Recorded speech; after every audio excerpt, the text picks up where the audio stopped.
Hey everybody, just a friendly reminder before we get into this video that I am offering demo reviews every Sunday. If you want your demo reviewed once a month, please click the join button on my channel page. Hey everybody, welcome back to another video. Today I wanted to talk about rotations on Mirage. Specifically Mirage, I guess, will be my demonstrations, my examples, but just rotations in general. Alright, Mirage, everybody knows how to play Mirage for the most part. Everybody knows the angles, so that's why I'm using it.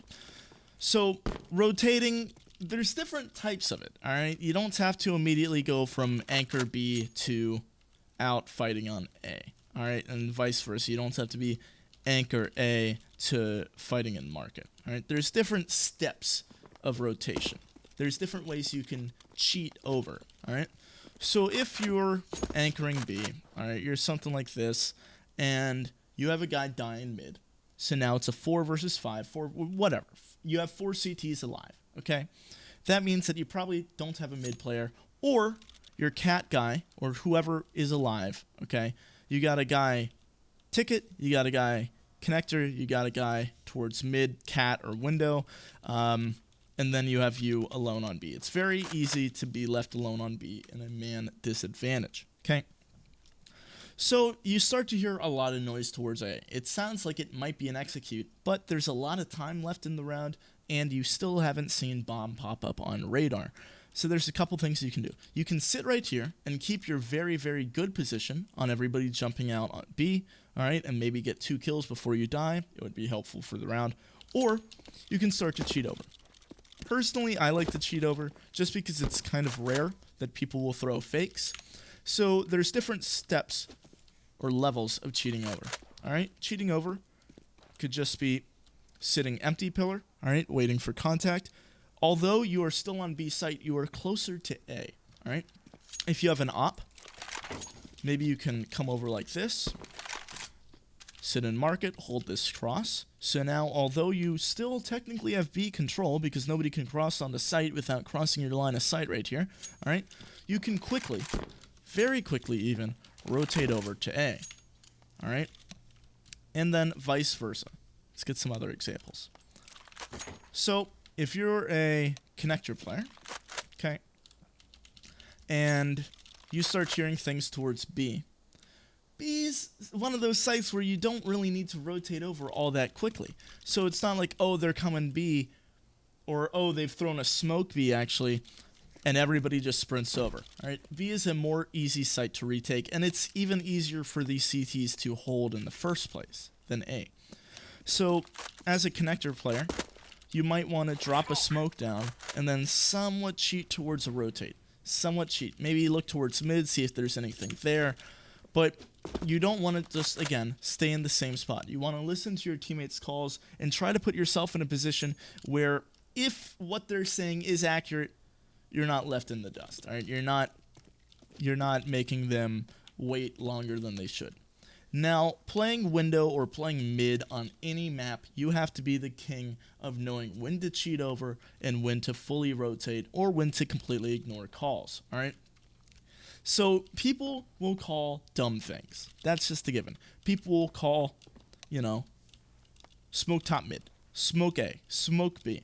That doesn't really mean anything. It takes one person to throw this amount of util B that could completely throw off a team. Alright, so a smoke over, flash, maybe a second flash right here. Alright, if I can throw it properly, I hate that flash. And then a molly, bam. Alright, if you're a B player in a lower level game and you see a smoke come over, a flash, then a second flash from a different angle, and then a molly, you're thinking it's a B execute. Alright? But it only takes one person to throw all of that, and then have everybody pop out A.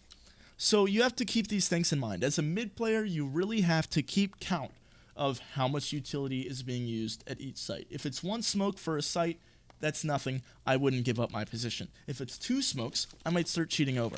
Alright, so a way that I would cheat over in mid for A would be to hold this, or even, if I get smoked off window, I might immediately just cheat over towards A. Because there's a very good chance that if they have mid control, they're probably going to go A off of it. Alright? Yes, it's easy to go mid to B, but it's more likely that they're going to go mid to A. So I'd sit right here, maybe hold this palace run out, or even hold con like this. Not like that, actually, but like this. All right? A nice angle. It's very likely that the T comes up right here, and you can get the easy peasy kill on them. All right? If I'm smoked off window, and maybe they hear some footsteps towards B, all right, so let me throw that smoke. They hear some footsteps towards B, I'm going to start cheating over B, all right? I do have to be mindful of my footsteps being heard from maybe some guy underpass, so I'm going to hold the angle like this. If I do hear something, I can quickly come back over, all right? So, like I was saying, the underpass guy, if he hears you run away, he can just jump up here at that point and take window control very easily. So you do need to be careful as a window player, giving up sound cues, all right? And then walking back through and maybe jumping at that point, trying to get in position. It's just something that you need to be mindful of. But the point of this video is to show you guys that there's different levels of rotation, all right? If you're an A-site player, maybe you guys are playing a different setup where you got a guy under balk, and you haven't heard anything A, there's a lot of noise towards mid, maybe some steps towards B, all right? A way that you can cheat over isn't like... This corner of the map is pretty much the furthest away that you can be in a safe spot from B site. So cheating towards ticket or something like this, all right, although you are still pretty locked in A site, you are closer to the rotate. Now, something to keep in mind is that occasionally you will be caught off by this. They'll hear steps mid, they'll hear steps B. You walk out like this, all of a sudden there's a guy out palace and you're dead. All right? It sucks. It happens sometimes. So when you're moving positions like this, especially risky positions like under balk towards ticket or under balk towards mid or whatever, you do always have to be very hyper aware. All right, you have to have your hand on your mouse ready to go. You can't, this isn't a time where you want to zone out and kind of just do that. You want to be looking at all these angles, clearing them, ready for a guy to peek out at any second so you can get that kill. Thank you all for watching. Hope you have a good day. Hope you've learned something as well, and I will see you next time.